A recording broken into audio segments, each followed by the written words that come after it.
Hi hello ಎಲ್ರಿಗೂ action creation ಚಾನಲ್ಗೆ ಸ್ವಾಗತ ಸುಸ್ವಾಗತ. ಈಗ ನಾವು ಬಂದದ್ದು ಕಟ್ಪಾಡಿಯ ಸತೀಶ್ ಅಣ್ಣನವರನ್ನು ಭೇಟಿ ಮಾಡಲಿಕ್ಕೆ. ಯಾಕಂದರೆ ಸತೀಶ್ ಅಣ್ಣನವರು ಕೃಷಿಕನೂ ಹೌದು, ಮತ್ತೊಂದು ಕಡೆಯಲ್ಲಿ ಎಲ್ಲ ರೋಗಿಗಳಿಗೆ ಮದ್ದು ಅಂತ ಕೊಡುವಂತಾರೆ, ಉಚಿತವಾಗಿ ಮದ್ದು ಕೊಡ್ತಾರೆ. ಅಂಥದ್ದು ಎಲ್ಲವನ್ನು ಕೂಡ ನಮ್ಮ ಸತೀಶ್ ಅಣ್ಣ ಕೊಡ್ತಾ ಬರ್ತಾ ಇದ್ದಾರೆ.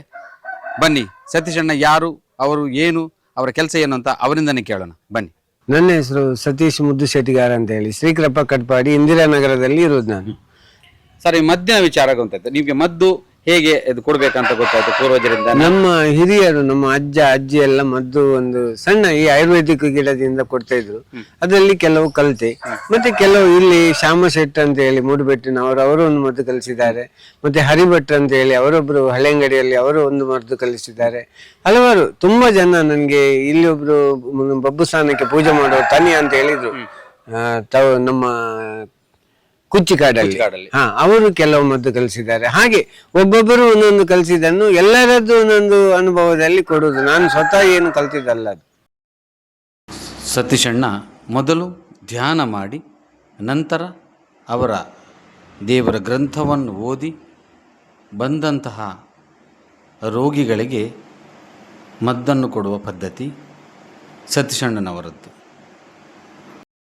ಎನ್ನ ಪುದರ್ ಬಾಲರಾಜ್ ಪಂಡದು ಯಾನ್ ಪಡುಕರೆಡ್ ಬತ್ತೀನಿ ಮಲ್ಪೆ ಪಡುಕರೆಡ್ ದಾದೆ ಸಮಸ್ಯೆ ಬಂದು ಎಂಕ ಪಂಡ ಒಂಜಿ 2 ತಿಂಗಳಿಂಚಿ ಬೇರೆತ ಮಸ್ತ್ ಬ್ಯಾನೆ ಆವತ್ತು ಬೇರೆ ಬ್ಯಾನೆ ಬತ್ತಿನ ಕಾರು ಮುಟ್ಟ ಬಂದಿತ್ತು. ಅಂಚೆ ಸುಮಾರು ಕೊಡಿಕ್ಕೆ ನಮ್ಮ ಮರ್ದು ಪೋಯ ಪಂಡ ನಮ್ಮ ಡಾಕ್ಟರ್ ನಡಿ ಅಲ್ಪ ಒರೇರಿ ಒಂಜಿ ನಮೀನು ಪಂಡೆ ಎಂಕ ಲಾಸ್ಟ್ಗೆ ಊಲ ಅಲ್ಪ ಕ್ಲಿಯರ್ ಆಜಿ ಅಂಚಾನಾಗ ಲಾಸ್ಟ್ಗೆ ಆಯುರ್ವೇದಿಕ್ ಒಂಜಿ ಮಲ್ಪಟ್ಟು ಪನ್ಪಿನ ಒಂಜಿ ಮನಸ್ಸು ಬತ್ತು. ಸೊ ಅಂಚ ಒಂಜಿ ಗುರ್ತದ ಎಡಕ್ಕೆ ಏನ್ಗೆನ ಎಂಕಲ್ಪ ಏನ್ಗೆನ ಇಂಚ ಕಡಪಾಡಿ ಸತೀಶ್ ಅಣ್ಣೆ ಪನ್ಪಿನಾರು ಆಯುರ್ವೇದಿಕ್ ಮರ್ದು ಕೊರೊಂದುಲ್ಲೇರು ಆರ್ನ ಎಡ್ಡೆ ಆಪನ್ ಪಂಡೇರು. ಅಂಚೆ ಫಸ್ಟ್ ಟೈಮ್ ಬತ್ತೀನಿ ಇನ್ನಿತ್ತೆ ಮರ್ದು ಗೆತ್ತೊಂಡೆ ಆರ್ಲ ಪಂಡೇರು ಒಂಜಿ ವಾರೋಡು ಇರ್ ನಮ್ಮ ಕ್ಲಿಯರ್ ಆಪನ್ ಗುಣ ಆಪನ್ ಪನ್ಪಿನ ಒಂಜಿ ಭರವಸೆನ ಕೊಡಿಯರ.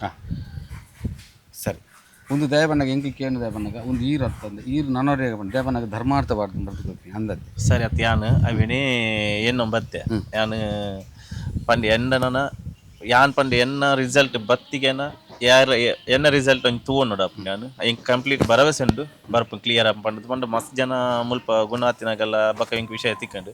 ಸೊ ಅಂಚ ಯಾನ್ ನನ್ನತ್ತೆ ಗುಣಾಕಿನ ಏರಿಯಂಡ ಬತ್ತಿಗೆ ಏನು ಹೇಳಿಲ್ಲ ಯಾನ್ ಬೋರ್ಡ್ ಆಗಲಿ ಇಡೆ ಬತ್ತು ಆಗಲಿ ಗೊತ್ತಿದ್ದಿಲ್ಲ ಏನು ಇಡೆ ಬತ್ತು ಮುಟ್ಟವನಾತಂದು ಮಲ್ತು ಬರ್ಪೆ ಯಾನ್ ಮಸ್ತ್ ಜನಕ್ಕೂ ಪನ್ಪೆ ನೆತ್ತ ಬಗ್ಗೆ.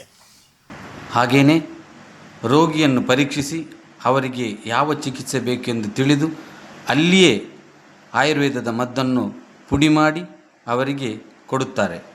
ಇದು ಆದಿತ್ಯವಾರ ಬೆಳಿಗ್ಗೆಯಿಂದ ಮಧ್ಯಾಹ್ನವರೆಗೆ ಮಾತ್ರ. ಸರಿರ್ನ ಪುದರ್ ರಮೇಶ್ ತೋನ್ಸೆ ಕೆಮ್ಮಣ್ಣು ಬರ್ತೀನಿ. ರಮೇಶ್ ತೋನ್ಸೆ ಸರ್, ಇದು ದಾದ ಸಮಸ್ಯೆ ನಾನು ಕಾರದ ವೆರಿಕೋಸ್ ಬೇಕು. ಕಾರದ ವೆರಿಕೋಸ್ ವೀರಿಗೆರ್ಲ ಪಣ್ಣೆ ನೆಂಕ ಇಂಚನೆ ಪಣ್ಣಿ ಬೇತಗಲ್ಲಿ ಅಂಚದು ಬರ್ತೀನಿ. ನಾನು ಒಂದು 2ನೇ ಸರ್ತಿ ಬರ್ತೀನಿ. ನಾನು ಈ ಥರ 2ನೇ ಸರ್ತಿ ಬರೋದಲ್ಲೇ ಒಂಚೂರು ಕಮ್ಮಿ ಉಂಟು. 2ನೇ ಸರ್ತಿ ಕೂಡ ಬರ್ತದೆ. 2 ಟ್ರೀಟ್ಮೆಂಟ್ಗೆ ತಗೊಂಡು ಬರ್ತೀನಿ. ಮೂರು ಬತ್ತಿ ಬಕ್ಕ ಇರಕ್ಕೆ ಧೈರ್ಯ ಕೊರಪಿನ ಮಾಡ್ತೀವಿ. ಸುಮಾರು ಜನಕ್ಕೆ ಗುಣ ಆಗ್ತದೆ. ಮತ್ತೆ ಇದಕ್ಕೆ ಭರವಸೆ ಉಂಟು. ಭರವಸೆ. ಸಣ್ಣ ಇದು ವಾತಾವರಣ ಎಲ್ಲ ನೋಡಿದೆ. ಮರ ಇದು ಸಾಧಾರಣ ಮರವಾ ಅಥವಾ ಮದ್ದಿನದ? ಹಲವಾರು ಮರಗಳಿದೆ ನಮ್ಮ ಹತ್ರ. ಮರ ಗಿಡಗಳೆಲ್ಲ ಮದ್ದಿಗೆ ಆಗುವಂಥದ್ದೇ ಗಿಡ ಹಚ್ಚಿದ್ದೇವೆ. ನಮ್ಮ ಹತ್ರ ಜಾಗಕ್ಕೆ ಸ್ವಲ್ಪ ಕಡಿಮೆ ಇರುವುದು, ಆದ್ರೂ ನಮಗೆ ತಿಳಿದ ಮಟ್ಟಿಗೆ ಕೆಲವು ಸಿಕ್ಕಿದನ್ನು ನಾವು ಹಚ್ಚಿದ್ದೇವೆ. ಇದರಲ್ಲಿ ಹಲವಾರು ಮರದಲ್ಲಿ ವಿಶೇಷ ಮರ ಅಂತ ಹೇಳಿದ್ರೆ ಗಿಡ ಅಂತ ಹೇಳಿದ್ರೆ ಇದೊಂದು ಏಡ್ಸ್ಗೆ ಮದ್ದು ಕೊಡುವಂತ ಗಿಡ. ಇದು ನಮ್ಗೆ ಈಗ ನಮ್ಮ ಹತ್ರ 3 ಪೇಷಂಟ್ ಇದ್ರು. ಇದನ್ನು ತಕೊಂಡೋಗಿ ಗುಣಮುಖರಾಗಿದ್ದಾರೆ. ಅವರು ದೇವರವರಿಗೆ ಗುಣ ಮಾಡಿ ಕೊಟ್ಟಿದ್ದಾರೆ. ಇದನ್ನು ನನಗೆ ಕಲಿಸಿಕೊಟ್ಟವರು ನಮ್ಮ ಹಳೆಂಗಡಿಯಲ್ಲಿ ಒಬ್ಬರು ಪಂಡಿತರಿದ್ರು, ಅವರು ಕೊಟ್ಟಿದ್ದು. ಅದರಿಂದಾಗಿ ನಮ್ಮಲ್ಲಿ ಬಂದ ಮೇಲೆ 3 ಜನ ಈ ಮದ್ದು ತಕೊಂಡು ಗುಣ ಆಗಿದ್ದಾರೆ. ನೋಡಿ, ಇದೊಂದು ವಿಶೇಷ. ಯಾಕಂದ್ರೆ ಎಲ್ಲ ಗಿಡ ನೋಡಿದ ಆದ್ರೆ ಇದು ಏಡ್ಸ್ಗೆ, ಮಹಾಮಾರಿ ಏಡ್ಸ್ಗೆ ಕೊಡುವಂತಹ ಔಷಧೀಯ ಗಿಡ. ಇದರಲ್ಲಿ 3 ಮಂದಿ ಸಂಪೂರ್ಣವಾಗಿ ಗುಣನೂ ಕೂಡ ಆಗಿದ್ದಾರೆ ದೇವರ ದಯೆಯಿಂದ. ನೋಡಿದ್ದೆ. ಇದು ಹೆಚ್ಚಿನವರಿಗೆ ಗೊತ್ತಿಲ್ಲ. ದಯವಿಟ್ಟು ಇದೊಂದು ಗಿಡವನ್ನು ಎಲ್ಲರೂ ನೋಡ್ಕೊಳ್ಳಿ. ಇದು ಕೂಡ ಇಲ್ಲಿ ಸಿಗುತ್ತಾ? ಇಲ್ಲಿ ಸಿಗುದಿಲ್ಲ. ಇದು ನಾವು ಇದನ್ನು ಇದು ಸಮುದ್ರ ಮಧ್ಯದಲ್ಲಿ ಒಂದು ಪಾರ್ ಅಂತ ಹೇಳಿದೆ. ಇದು ಅದಕ್ಕೆ ಎಂತ ಹೇಳ್ತಾರೆ, ಸೈಂಟ್ ಮೇರಿಸ್ ಅಲ್ಲ, ಹೌದು, ಅದಕ್ಕಿಂತ ಈಚೆ ಒಂದು ಅಲ್ಲಿ ನಾಗನ ಕಲ್ಲು ಹಳೆ ಕಾಲದೆಲ್ಲ ಪೂರ್ವಜರ ಕಾಲದಲ್ಲಿ ಅಲ್ಲೆಲ್ಲ ಉಂಟು. ಅಲ್ಲಿ ಇದು ಬೆಳೆದಿದೆ. ನಮ್ಮನ್ನು ನಮ್ಮ ಮದ್ದಿಗೆ ಬರುವಂತ ಪಡುಕೆರೆಯ ಹಲವಾರು ಹುಡುಗರು ಒಂದು 7-8 ಜನ ಪೇಷಂಟ್ ಇದ್ದಾರೆ ಅಲ್ಲಿ. ಅವರು ನನ್ನನ್ನು ಗಾಡಿ ಅವರದ್ದು ದೋಣಿಯಲ್ಲಿ ಕರ್ಕೊಂಡೋಗಿ ನನಗೆ ಎಲ್ಲ ಗಿಡನ ಬೇರೆ ಎಲ್ಲ ಸಿಗ್ತದೆ, ಪಲ್ಲೆ ಮತ್ತೆ ಕೆಲವು ಅಲ್ಲಿ ಏನೆಲ್ಲ ಬೆಳೆದಿದೆ ಅದು ಮದ್ದಿಗೆ ಆಗುವಂತದ್ದೇ. ಅದರಿಂದಾಗಿ ಕೆಲವು ತಂದಿದ್ದೇನೆ. ಒಂದು ಜಾಂಡಿಸಿಗೆ ಒಂದು ಇಷ್ಟು ಸಣ್ಣ ಒಂದು ಕಾಯಿ ಸಿಗ್ತದೆ, ಅದು ಹಾಕಿದ್ರೆ 24 ಗಂಟೆಯಲ್ಲಿ ಅದು ಗುಣ ಆಗ್ತದೆ, ಅದು ಗ್ಯಾರಂಟಿ. ಅಂತ ಪೇಷಂಟ್ ಒಂದು ಕಡಿಮೆ 25,000 ಜನ ಮೇಲೆ ಜಾಂಡಿಸ್ ಅನ್ನು ಗುಣ ಮಾಡಿದ್ದಾರೆ. ಹೌದು, ತುಂಬಾ ದೊಡ್ಡ ದೊಡ್ಡ ವಿಚಾರಗಳು. ನೋಡಿ ಮತ್ತೊಂದು ವಿಚಾರ ಸಚಣ್ಣ, ಅಲ್ಲಿ ನೀವ್ ಹೇಳಿದ್ರಿ ಆ ಕಡಲ ದ್ವೀಪದಲ್ಲಿ ಇದೆ ಅಂತ. ಇಲ್ಲಾಂದ್ರೆ ಆ ಮಧ್ಯಾಹ್ನ ಗಡಿ ಇಲ್ಲಿ ಇರ್ತಿದ್ರೆ ಎಲ್ಲ ನಾಶ ಮಾಡ್ತೀವಿ. ದೇವರು ಅದಕ್ಕಂತಾನೆ ಅಲ್ಲೇ ದೇವರು ಅದೊಂದು ಒಳ್ಳೆ. ಹೌದು, ಹೀಗೆ ಇದನ್ನೆಲ್ಲ ನಾಶ ಮಾಡುವುದಕ್ಕೆ ಜನರು ಏನಂತ ಹೇಳಿದ್ರೆ ಎಲ್ಲರೂ ಉಳಿಸುವ ಹಾಗೆ ನನ್ನ ಮನವಿ ಏನಂತ ಹೇಳಿದ್ರೆ ಎಲ್ಲಾ ಒಂದು ಗಿಡದಲ್ಲೂ ಮದ್ದಿನ ಗುಣ ಇದೆ. ಅದು ಗೊತ್ತಿದ್ದದ್ದನ್ನು ಬೇಕಾಗಿದ್ದನ್ನು ಒಂದು ಮನುಷ್ಯ ಜನ್ಮದಲ್ಲಿ ನಾವು ಹುಟ್ಟಿದ ಮೇಲೆ ಅದು ಮದ್ದಿಗೆ ಬೇಕಾಗುವಂತ ವಸ್ತು ಆಗಿರುವುದರಿಂದ ಅದನ್ನು ನಾಶ ಮಾಡುವುದನ್ನು ನಿಲ್ಲಿಸಿ ಬೆಳೆಸುವುದನ್ನು ಒಂದು ಕಲ್ತ್ರೆ ಒಳ್ಳೇದು ಅಂತ ನನ್ನ ಮನವಿ. ನೀವೀಗ ಮದ್ದು ಎಷ್ಟು ವರ್ಷದಿಂದ ಸ್ಟಾರ್ಟ್ ಮಾಡಿದ್ರಿ? ಸಾಧಾರಣ ಒಂದು 40 ವರ್ಷದಿಂದ ಕೊಡ್ತಾ ಇದ್ದೇನೆ. ಒಂದು 72,000 ಪೇಷಂಟ್ ನಮ್ಮ ಹತ್ರ ಇದ್ದಾರೆ ಸಾಧಾರಣ ಮಟ್ಟಿಗೆ. ಅದರಲ್ಲಿ ತುಂಬಾ ಜನರನ್ನು ದೇವರು ಗುಣ ಮಾಡಿದ್ದಾರೆ. ಇನ್ನು ಈಗ ಪ್ರತಿ ಆದಿತ್ಯವಾರ ಮಾತ್ರ ನಾವು ಮದ್ದು ಕೊಡೋದು. ನಮ್ಗೆ ಬೆಳಿಗ್ಗೆ 9 ಗಂಟೆಯಿಂದ ಮಧ್ಯಾಹ್ನ 12:30 1 ಗಂಟೆ ತನಕ ಮಾತ್ರ. ಅದು ಆದಿತ್ಯವಾರ ಯಾಕಂತ ಹೇಳಿದ್ರೆ ನಮ್ಗೆ ಬೇರೆ ದಿನ ಪುರ್ಸೊತ್ತು ಇರುವುದಿಲ್ಲ, ಬೇರೆ ಬೇರೆ ಕೆಲಸದಲ್ಲಿ ಇರ್ತೇವೆ. ಆದಿತ್ಯವಾರ ಒಂದು ಪುರ್ಸೊತ್ತು. ಮತ್ತೊಂದು ಏನಂತ ಹೇಳಿದ್ರೆ ನಮ್ಮ ಮನೆಯಲ್ಲಿ ಒಂದು ಪೂಜೆ ನಡೀತದೆ, ಸಮರ್ಥ ರಾಮದಾಸ್ ಸ್ವಾಮಿ ಅವ್ರದ ಇದು ಶ್ರೀ ಸೇವಾ ಸಮಿತಿ ಅಂತ ಹೇಳಿ. ಅದರಲ್ಲಿ ನಾವು ದೇವರಿಗೆಲ್ಲ ಕೈ ಮುಗ್ದು ಕೊಡುವುದು. ಯಾಕಂತ ಹೇಳಿದ್ರೆ ಒಂದು ದೇವರ ದಯೆ ಇಲ್ಲದೆ ಏನು ಮಾಡ್ಲಿಕ್ಕೆ ಸಾಧ್ಯ ಇಲ್ಲ ಜಗತ್ತಲ್ಲಿ. ಎಲ್ಲ ದೇವರದ ಅನುಗ್ರಹ ಬೇಕು. ಅದಕ್ಕೋಸ್ಕರ ನಾನು ದೇವರದ ಅದು ಆದಿತ್ಯವಾರ ನಮ್ಮ ಪೂಜೆಗೆ ಒಂದು 100 ಜನಕ್ಕಿಂತ ಮೇಲ್ಪಟ್ಟು ಜನ ಬರ್ತಾರೆ. ಅದು ಶ್ರವಣ ಅಂತ ಹೇಳಿ ಮಾಡುದು, ಕುತ್ಕೊಂಡು ಶ್ರವಣ ಮಾಡುದು. ಆ ದಿವಸವೇ ಒಳ್ಳೆ ದಿವಸ ಅಂತ ಹೇಳಿ ನಾವು ಆದಿತ್ಯವಾರವೇ ಬೆಳಿಗ್ಗೆ 9:30 12:30 1 ಗಂಟೆ ತನಕ ಮಾತ್ರ ಕೊಡುದು.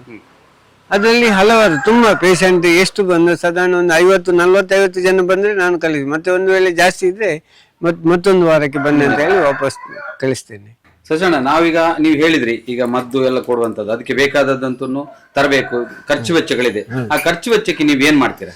ನಮ್ಮ ಹತ್ರ ಬೇರೆ ಏನು ಉದ್ಯೋಗ ಅನ್ನೋದು ಇಲ್ಲ, ದನದ್ದು ಮಾತ್ರ. ಹೈನುಗಾರಿಕೆ ಬಿಟ್ರೆ ಬೇರೆ ನಮ್ಮ ಹತ್ರ ಒಂದು ಕೃಷಿ ಇರೋದು ಗದ್ದೆಯಲ್ಲಿ. ಅದರಲ್ಲಿ ಮಾರಿ ಏನು ಜೀವನ ಮಾಡ್ಲಿಕ್ಕೆ ಆಗುದಿಲ್ಲ. ಮನೆಗೆ ಬೇಕಾದದ್ದು ಮಾತ್ರ.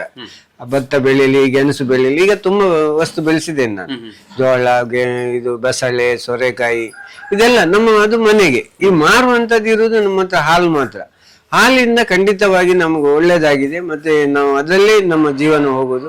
ಮತ್ತೆ ಮದ್ದಿಗೆ ಸಹ ಅದರಲ್ಲೇ ಹಾಲಿನ ಉತ್ಪಾದನೆಯಲ್ಲೇ ನಾವು ಅದನ್ನು ಸಾಧಾರಣವಾಗಿ ಅದರಲ್ಲೇ ನಮ್ಗೆ ತುಂಬಾ ಅಲ್ಲ, ಸಾಧಾರಣ ಸ್ವಲ್ಪ. ಇನ್ನೊಂದು ವಿಚಾರ ನಾನು ಕೇಳಿದ ಮಟ್ಟಿಗೆ ಸಸಣ್ಣ, ನಿಮ್ಮ ಈ ಸೇವೆಯನ್ನು ಗುರುತಿಸಿ ಹಲವಾರು ಮಂದಿ ನಿಮಗೆ ಕರೆದು ಪುರಸ್ಕಾರ ಮಾಡಿದ್ದಾರೆ. ಅವ್ರು ಯಾರಂತ ನಮ್ಗಂತ ಹೇಳ್ತೀರಾ?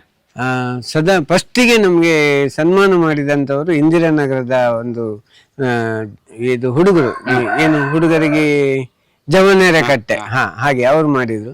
ಎರಡನೇ ನಮ್ದು ಕಲ್ಮಾಡಿ ಬೊಗ್ಗುಬಂಜೂರ್ಲಿ ದೇವಸ್ಥಾನದಲ್ಲಿ. ಆಮೇಲೆ ಉಡುಪಿ ಶ್ರೀಕೃಷ್ಣ ಮಠದ ಅದಮಾರು ಸ್ವಾಮಿ ಅವರು ಗುರುತಿಸಿ ಸನ್ಮಾನ ಮಾಡಿದ್ರು.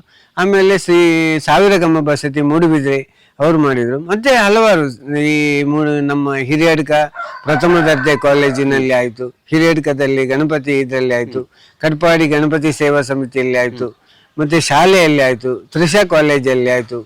ತುಂಬಾ ಕಡೆ ಸನ್ಮಾನ ಮಾಡಿದ್ದಾರೆ. ಮತ್ತೆ ನಮ್ಮ ಪೇಟೆ ಬಿಟ್ಟು ಬಬ್ಬು ಸ್ವಾಮಿ ದೇವಸ್ಥಾನದಲ್ಲಿ ಮಾಡಿದ್ದಾರೆ.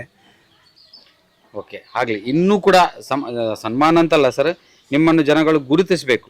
ಯಾಕಂದ್ರೆ ಅದು ಧರ್ಮಾರ್ಥವಾಗಿ ಒಂದು ಮದ್ದು ಕೊಡ್ತಾ ಇದ್ದೀರಾ, ಒಂದು ಯಾವುದೇ ಫಲಾನುಪೇಕ್ಷೆ ಇಲ್ಲದೆ.